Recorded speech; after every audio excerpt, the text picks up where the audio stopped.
మొన్న జరిగిన ప్రథమ పౌరుని ఎన్నికలో నాకు సహకరించిన మరియు నన్ను గెలిపించిన గ్రామ ప్రజానీకానికి, నాయకులకు, యూత్ సభ్యులకు అందరికీ శిరస్సు వంచి పాదాభివందన చేస్తున్నాను.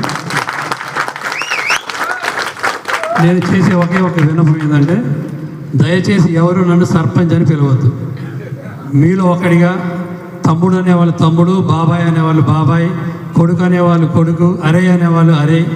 నన్ను ఇప్పటివరకు ఎలా ఆదరించారో అదేవిధంగా అదే పిలుపుతో నన్ను ఆదరించాలని అందరినీ కోరుకుంటూ, మన గ్రామంలో ఉన్న ప్రధాన సమస్యల్లో గృహ సమస్య చాలా ప్రధానమైనది. మన ఊరికి దాదాపుగా 200 నుంచి 220 ఇళ్ళు అవసరం ఉంది. మనం మేడం దగ్గరికి పోయి 10 ఇళ్ళు 15 ఇళ్ళు దయచేసి ఎవరు అడగొద్దండి, కలిసికట్టుగా పోదాం. మన లక్ష్యాన్ని మనం సంవత్సరానికి కనీసం 50 నుంచి 60 ఇళ్ళు మన ఊరికి తీసుకురావాల్సిందిగా మనందరం కలిసి పనిచేయాలని కోరుకుంటూ, అదేవిధంగా నీటి సమస్య కూడా చాలా ఉంది.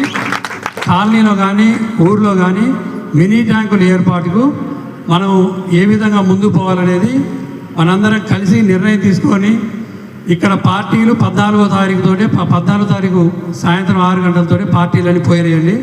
మనందరం మళ్ళీ అన్నదమ్ముల్లాగా ఏ విధంగా ఇన్ని సంవత్సరాలు కలిసి ఉన్నామో అదేవిధంగా కలిసిమెలిసి మనం భేదభావాలు లేకుండా మంచిగా అందరం కలిసి మన గ్రామాన్ని అభివృద్ధి చేసుకునే విషయంలో అందరూ నాకు సహకరించాలని కోరుకుంటూ సెలవు తీసుకుంటున్నాను. జై హింద్.